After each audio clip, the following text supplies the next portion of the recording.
Hello and welcome back to my channel. Thanks so much for popping by here.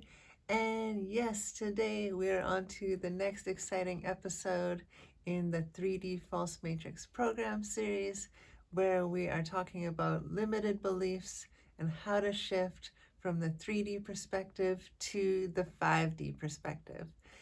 And something just came to my mind to share in this kind of introduction, that with the 3D and 5D, if thinking of it as dimensions is kind of out there, you can also think of it as densities.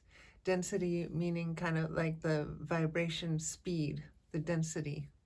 So the third density is slower, fourth density faster, five density faster still.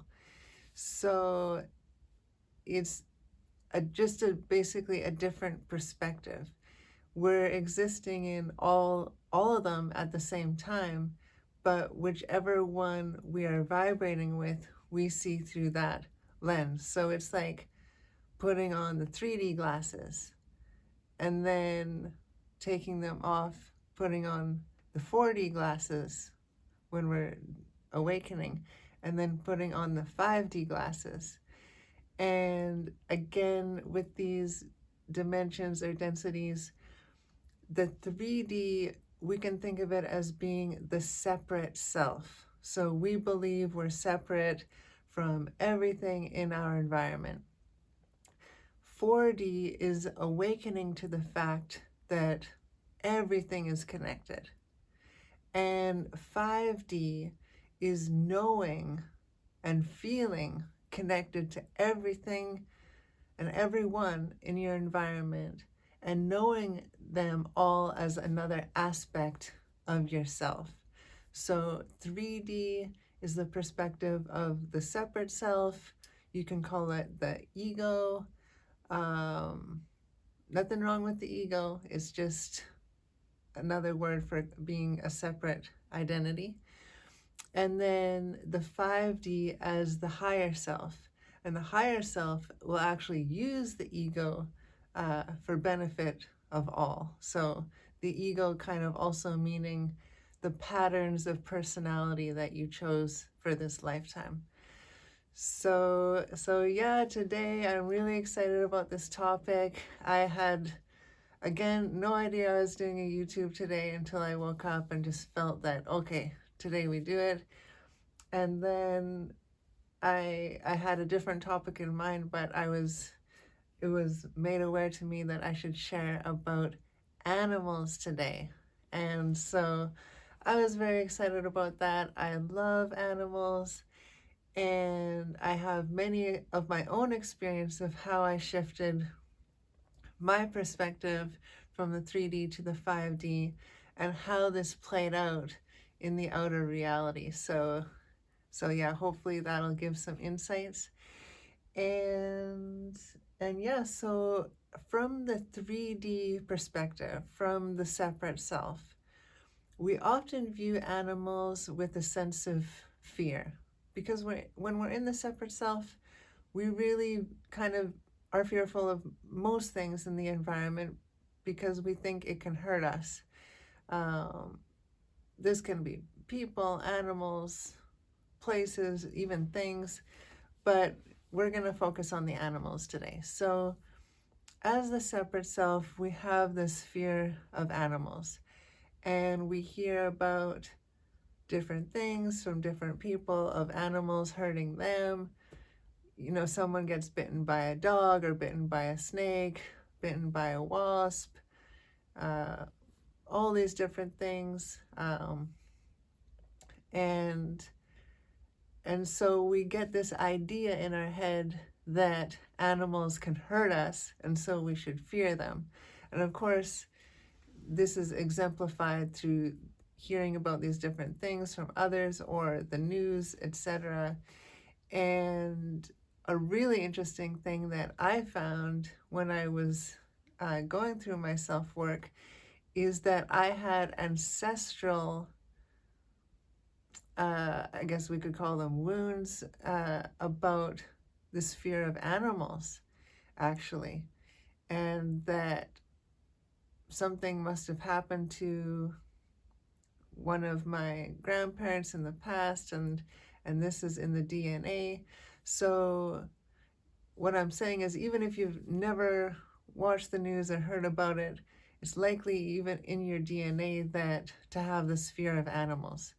So never feel bad about this 3D perspective. The reason we came to Earth is to experience it as a challenge. So there's nothing bad, there's nothing wrong. It's all perfect. So, but with the 3D perspective, we view everything as having this potential to be harmful, to hurt us. And that's just because we don't understand yet how reality works. And so what we start to realize when we're in this 4D kind of awakening stage is that we start to maybe learn about spirit animals, and that animals are kind of like guides, and when we see a different animal, they all carry a different vibration, and they all have it sharing a different message, and we start to tune in. We're like, wow, like that's so cool. I saw this just when I was thinking of that, and your perspective is starting to shift. And so I wanted to share some examples from my life that I feel will make this all really, really easy to understand. So the first one is about black bears. So growing up, we would go camping in the forest, and there would be these interpretive talks. And I made a post about this on my Instagram, and because I thought it was, yeah, just so fascinating how our inner reality really does change the outer reality.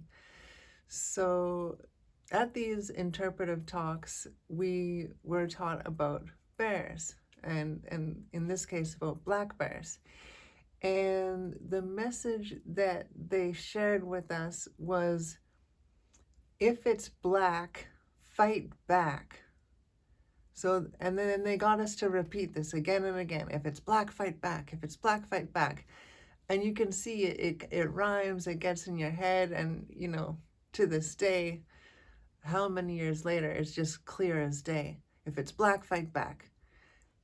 What is this implying? Number one, it's implying that you will be attacked, and so you have to fight back. So it's like putting you in a fear state right away. And what's interesting is that we're learning this from the experts. So inevitably, anyone who's hearing this, unless they have an understanding of higher consciousness, they're just going to take it as fact and be like, okay, if it's black, fight back. And so you can see how fear is spread very easily when there's someone in authority that we trust and that we take their word to be true. And again, there's nothing wrong with that. We created this for the experience of learning. So I'm not blaming anyone here. I'm thankful for this experience, because also I have something to share with you today, and it's the perfect example. So yeah, this kind of created this idea of fearing the black bears. And this is when I was very young, probably not even 10 years old yet. But that was kind of the mantra that my family and I would use when we were in the forest hiking and whatnot. And then when I got older, I was a geologist, and as a geologist, you do a lot of work in the field, so out in the forest, and so in Canada here, there's a lot of forest and kind of all types of forest too. It's really cool. But I remember a job when I was in my early 20s, and me and another geology student, it was like a summer student job, we were doing this little mapping project where you go and you see rocks and you take notes on the crystals and the mineralogy and the structure and all that. But as we're going through the forest, we see a black bear on kind of, it was really far away. If you've ever heard of a cut block is where they do logging. So it was like we were on one edge of the cut block and it was on the other edge. So it was a long ways away. But it stood up on its hind legs and looked at us, and we were both like shaking with fear. Like and the person I was with was like, they could barely even speak after that. They were so scared. And I was actually trying to kind of like calm them down, but we were both really scared. Like, I'll be honest, I was shaking with fear too. And so of course the black bear just ran away. It never came and did anything to us. But it was just that response, that reaction that I had, that this other person had to this situation playing out. So it was definitely very scary, even though it was very far away. As I grew older and had many more experiences in the woods and seeing bears typically from the car, though, I started to kind of naturally, without even knowing any of this stuff, form more of a curiosity about the bear.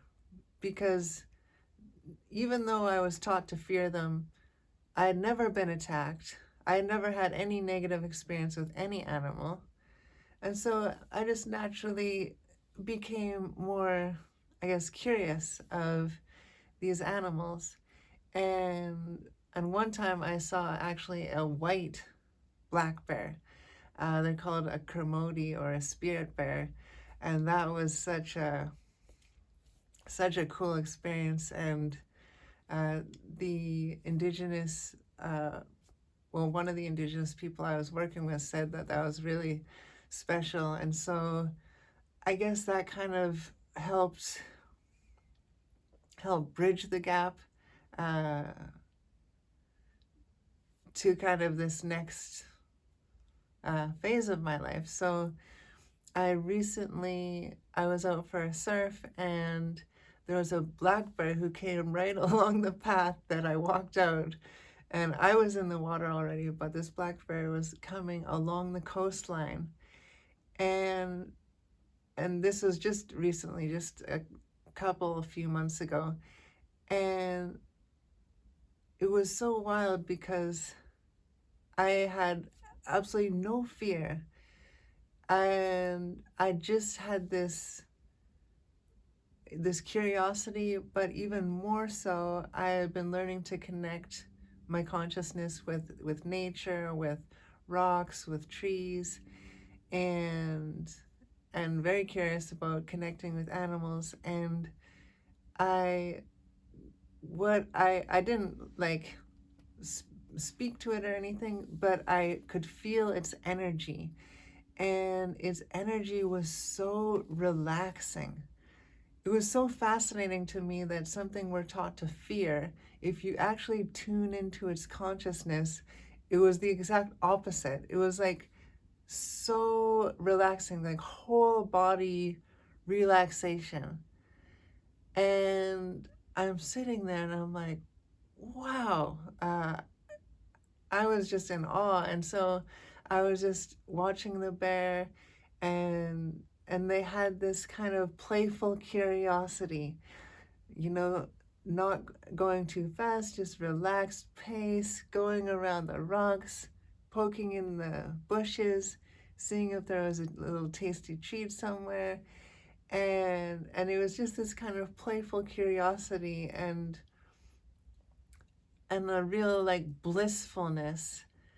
It was just so pure, and and so the opposite of what I was taught. It was just so surprising to me. And as I am connecting with this bear, with their energy, I realize that they're love. They're the energy that is operating the bear is the same energy that is operating me right now. We are all love. Of course, we can layer on different filters and pretend that we're not, but when we can peel that all back, we can see the truth, and or the 5D perspective, I could say it, because someone living in 3D, their truth could be very different. So I was like, wow, I am so connected with this. It is love. It is another aspect of myself. And I realized that with this awakening of consciousness, you realize that animals never intend to hurt humans. Animals are master energy readers. And if a human is in fear, the animal is just going to mirror that. So if someone is all scared of the bear and they have, a gun and they're pointing it, of course the bear's going to stand up and growl and get mad, because the human is putting off this signal. When one's in fear, they're putting off a signal that you're guilty. That's one of the signals. Also, the signal is mirror this, and I am a victim. So for the bear reading this energy, if one is in fear, they're just giving the fear back. It's like a infinity sign. What you put out comes back to you. And animals, because they don't have free will, they're always living their natural will. And that's a whole nother topic for this series, but they're in 5D already. All of nature is. And so they are following the path of least resistance. They really don't want much to do with humans unless it is in a positive way. But if a human does stumble across them, well, there's a reason for that, of course, to teach the human something. And the unfortunate thing is often we don't learn. It just kind of perpetuates the cycle of fear. And then there's just another story of a fearful thing with an animal. But once you learn about consciousness, you realize that if you give the animal love and respect, we can think of respect as in the loving frequency. Trust is in the loving frequency. Knowing is in the loving frequency. Gratitude is a loving frequency. So if you are giving the bear, say, love in the form of, I respect you, so I'm going to just respect your space, respect your vibe, everything. I trust that you're going to do your thing, I'm going to do my thing. I'm grateful for this experience, to tune into your energy. That is putting off love, and you're only going to get love back. And this is why there's those stories through the history of people who can go in the lion's den, who can walk by any large animal or something that other people perceive as so scary, completely unscathed.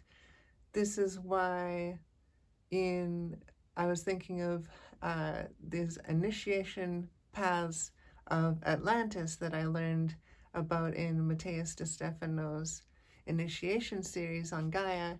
And one of the things is they float, it's either through a river or a lake, but it's filled with crocodiles. and they float through this body of water completely unscathed. Why? Because they have no fear, and they're trusting, and they're only putting out vibrations of love. And the other reason the animal wouldn't go after someone who has the love vibration is that animals, like I said, are in 5D already. They're always following the path of least resistance. So with the predator-prey relationship, they're going after the prey with the lowest frequency, because that's the least energy they're going to have to expel to get that food source. So they would never go after something that's a high frequency. That's why in the animal kingdom, they're going to go after, say, ones that are sick, that are dying, that are older, that have a really, like, basically it's all taking really good care of itself.